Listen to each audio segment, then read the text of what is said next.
ಎಡಕಾಲು ನೋವು ಉಂಟಾ? ಇದು ಫುಲ್ ನೈಟ್ ನಿದ್ದೆ ಮಾಡ್ಲಿಕ್ಕೆ ಆಗೋದಿಲ್ಲ. ತುಂಬಾ ನಿದ್ದೆ ನೋವಾ? ಹಾ, ಇಲ್ಲಿ ಈ ಕಡೆಯಿಂದ ಇಲ್ಲಿ ತನಕ ನೋವು ಬರೋದು. ಮತ್ತೆ ಫುಲ್ ಬಾಡಿ ನೋವಿತ್ತು ನನಗೆ. ಈಗ ಉಂಟು ನೋವು, ಬಾಡಿ ಪೇನ್? ಇದು ಸ್ವಲ್ಪ ಇದೆ, ಅಂದ್ರೆ ಮೊದಲಿನಕ್ಕಿಂತ ಸ್ವಲ್ಪ ಕಡಿಮೆ ಇದೆ ಈಗ. ಮತ್ತೆ ಕಣ್ಣಿನ ದೃಷ್ಟಿ ಸ್ವಲ್ಪ ಅಂದ್ರೆ ಹತ್ರ ಇದ್ರೆ ಕಾಣೋದಿಲ್ಲ, ದೂರ ಇದ್ರೆ ಸ್ವಲ್ಪ ಕಾಣುತ್ತೆ. ಹೌದಾ? ಕರ್ತನೆ, ವಸಂತಕ್ಕೆ ಅವರಿಗೆ ಪ್ರಾರ್ಥನೆ ಮಾಡ್ತಾ ಇದ್ದೇನೆ. ಕರ್ತನೆ, ಅವರ ಕಣ್ಣಿನ ದೃಷ್ಟಿ ರೆಸ್ಟೋರ್ ಆಗಲಿ, ಬ್ರೈಟ್ನೆಸ್ ರೆಸ್ಟೋರ್ ಆಗಲಿ, ಅವರು ಮುಟ್ಟಬೇಕಂತ ಕೇಳ್ಕೊತಾನೆ. ಕರ್ತನೆ ಯೇಸುಕ್ರಿಸ್ತನ ಬಾಸುಂಡಗಳ ಮೂಲಕ ಸಹೋದರಿ ವಸಂತಿಯರು ಗುಣಮಾಯಿತಿ ವಾಕ್ಯ ನೆರವೇರಲಿ. ಕರ್ತನೆ, ಇಡೀ ಬಾಡಿಯಲ್ಲಿ ನೋವುಂಟು ಮಾಡಿ ಹೊರುವಂಥ ಆ ರೋಗಾತ್ಮ ಶಕ್ತಿಯನ್ನು ಇವರ ಶರೀರದಿಂದ ಡಿಸ್ಕನೆಕ್ಟ್ ಮಾಡ್ತಾ ಇದ್ದೇನೆ. ಫ್ರೀ ಆಗಲಿ in the name of Jesus. ಅದೇ ಎಡಕಾಲಿನ ನೋವು ಈಗಲೇ ಅದು ಬಿಟ್ಟು ಹೋಗಲಿ.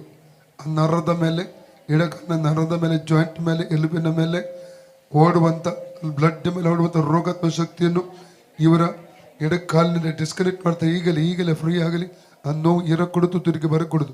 ಆ ವೇದನೆ ಇರಕೊಡುದು, ತಿರುಗಿ ಬರಕೊಡುದು.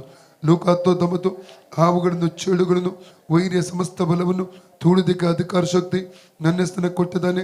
ಆದ್ರಿಂದ ಅದಕ್ಕೆ ಕೇಡು ಮಾಡೋದನ್ನು ಸುಳ್ಳು ಫ್ರೀ ಆಗಲಿ ಸರ್. ಔಟ್. ಆ ಡಿಮೋನಿಕ್ ಅಟ್ಯಾಕ್ ಬಿಟ್ಟು ಹೋಗಲಿ, ಆ ಡಿಮೋನಿಕ್ ಅಟ್ಯಾಕ್ ಬಿಟ್ಟು ಹೋಗಲಿ. ಅದ ಡಿಸ್ಕನೆಕ್ಟ್ ಮಾಡ್ತಾನೆ, ಅದನ್ನ ಬ್ರೇಕ್ ಮಾಡಿ ಡಿಸ್ಕನೆಕ್ಟ್ ಮಾಡ್ತಾನೆ ಸುನಾಮದಲ್ಲಿ. ಆ ಸ್ಪಿರಿಟ್ ಏಸು ನಾವು ಡಿಸ್ಕನೆಕ್ಟ್ ಮಾಡ್ತಾ ಇದ್ದ ಫ್ರೀ ಆಗಲಿ. ಸಹೋದರಿ ಫ್ರೀ ಆಗಲಿ, ಕಾಲು ಫ್ರೀ ಆಗಲಿ, ಕಾಲಿನ ನರಗಳು ಫ್ರೀ ಆಗಲಿ in the name of Jesus. Free in the name of Jesus. ಅಕ್ಕ ಈಗ ನೋಡಿ, ಅಕ್ಕ ನೋವು ಉಂಟು ನೋಡಿ, ಅಲ್ಲಿ ಹೋಯ್ತಾ?